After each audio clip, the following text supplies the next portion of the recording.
Time for In the Zone with Aaron Peters.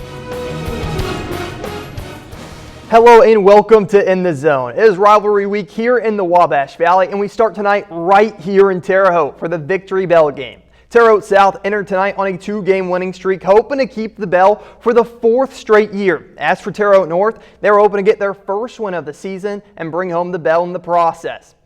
The Brave seniors were looking to be the first Terre Haute class to keep the bell all 4 years since the Patriots' 1998 class. The Patriots would start with the ball. The Braves would force a quick 3 and out. And on the first play of the game for South's offense, they run a jet sweep with Mason Lewis, and he would send a message early in this one, taking it all the way to the house. They're running over to the Terre Haute South student section here and trying to get the crowd fired up. He would go ahead and ring the bell right after that as well. Terre Haute North, Caden McGrew takes the snap, dropping back, looking to pass, can't find anybody, decides to tuck it and take it himself, lowering the shoulder for a Patriot first down.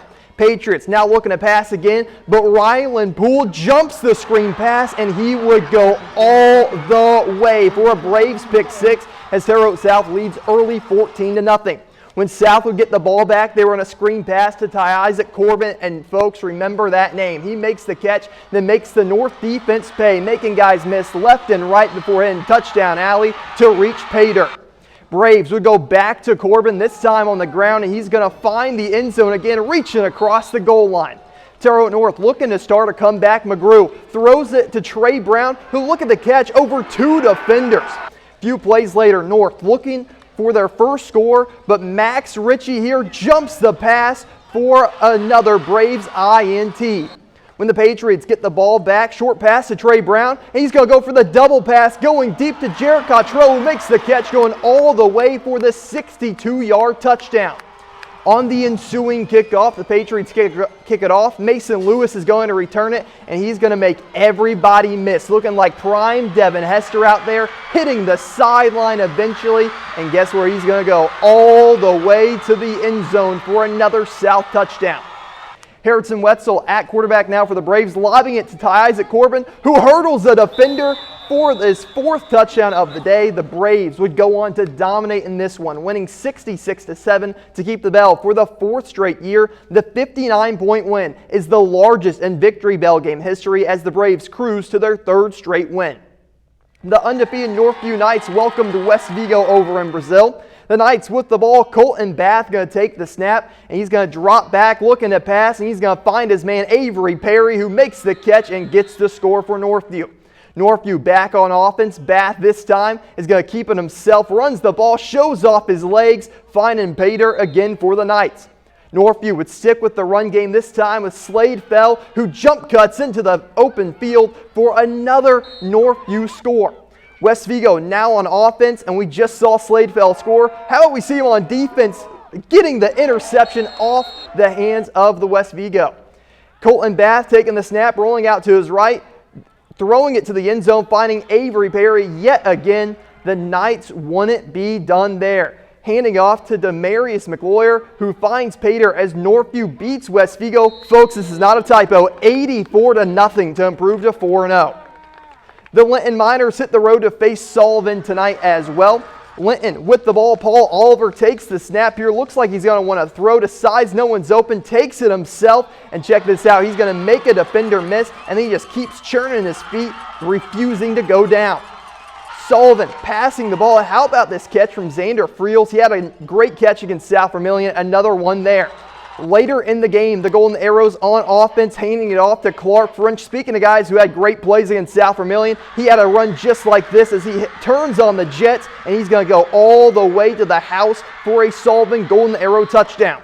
The Miners with the ball. Paul Oliver drops back, throwing it deep. Oliver Stevens here makes the catch, stumbling for a Linton first down. A little bit later, Paul Oliver takes the snap. He's going to keep it himself, finding the end zone. Oliver finished with 5 touchdowns, help the Miners beat Sullivan 42-28. Over in Vermilion County, the Wildcats welcome the North Vermilion Falcons. North Vermilion on offense, dropping back, looking to pass, but Braxton Idleline gets the interception and a short return to set up the Wildcats. South Vermilion hands it off to Colton Robertson, who hits the gap, running through defenders, reaching over the goal line for the touchdown. Wildcats kicking off to the Falcons now. They receive it. They're going to get a short return before South Vermilion brings the boom here, forcing the fumble, setting up the offense nicely once again. Ben Shyrock takes the snap, decides to run it himself, spinning out of tackles, finally reaching pay dirt to help the Wildcats beat North Vermilion 30-0 in that one. We're going to take a quick timeout, but when we come back, we'll take a trip down south to see if the undefeated North Daviess Cougars improve to 4-0 tonight, and we'll also have the action from Washington and Vincennes Lincoln and much more, all when In the Zone returns.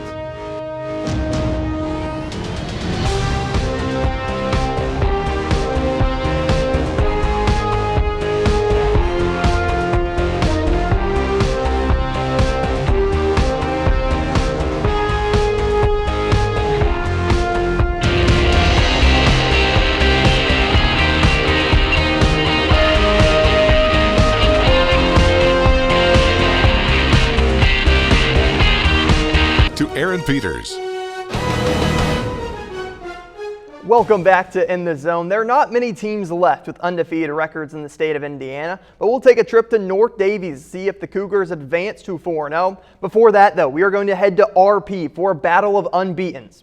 The Panthers welcome the Seeger Patriots to Riverton Park tonight. RP with the ball. The Panthers hand it off to Sean Vester, who does the rest, hitting the gap in open field. He turns on the Jets, and you can forget about it, reaching pay dirt. RP back with running, a double handoff, this time to guess who? It's Vester again, different play, same result for the Panthers as he finds the end zone again. On the ensuing kickoff, RP gets a short kick. Seeger's returner is going to field it, and he's going to return it. He's up here. He's moving, and he's grooving, making defenders miss, but the Panthers special team unit is able to pop the ball out here and fall on it, set up the offense. You know what I say, folks, if it ain't broke, don't fix it. Riverton Park back to Vester, who takes it to the house again to help RP beat Seeger 48-12 to improve to 4-0 for the first time in school history. The Park Heritage Wolves hosted the Attica Ramblers tonight. Attica with the ball, handing it off to Gunnar Payne, who makes a defender miss, then refuses to go down. Look at this, breaking 4 tackles at once. Somehow he's still standing, and he's going to get to the end zone for an Attica touchdown. That would be the first score of the ball game. Attica back on offense, deciding to run the ball again, but this time the Wolves force a fumble. Then Tucker Conley falls on it and sets up the offense. Park Heritage near the goal line, running a jet sweep, and if you've watched In the Zone before, you know this guy, Tim Bresley, and he's going to get into the end zone to help Park Heritage beat Attica 27-12 to improve to 3-1. North Daviess was looking to stay undefeated going up against Pike Central on offense. They're going to look to a screen pass, but Anderson Amon makes the play in the backfield to force the incompletion. On offense, quarterback Keaton Gramber finds Anderson, who makes the catch along the sideline, and the Cougars would dominate again this week, winning this one big 48-0 to improve to 4-0. The Washington Hatchets hosted Princeton. Princeton with the ball dropping back, looking to pass, but the Hatchet defense is too strong. Get into the backfield for a sack, and the ball comes out, giving Washington the ball at the 3-yard line. The offense will handle the rest from there with a QB sneak as the Hatchets go on to beat Princeton 38-35.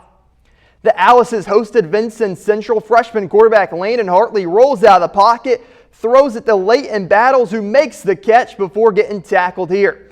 Alices with the ball, handing it off to the tailback Mac McCormick, and check this out. One stiff arm goes, makes another broken tackle, makes more people miss before finally going down.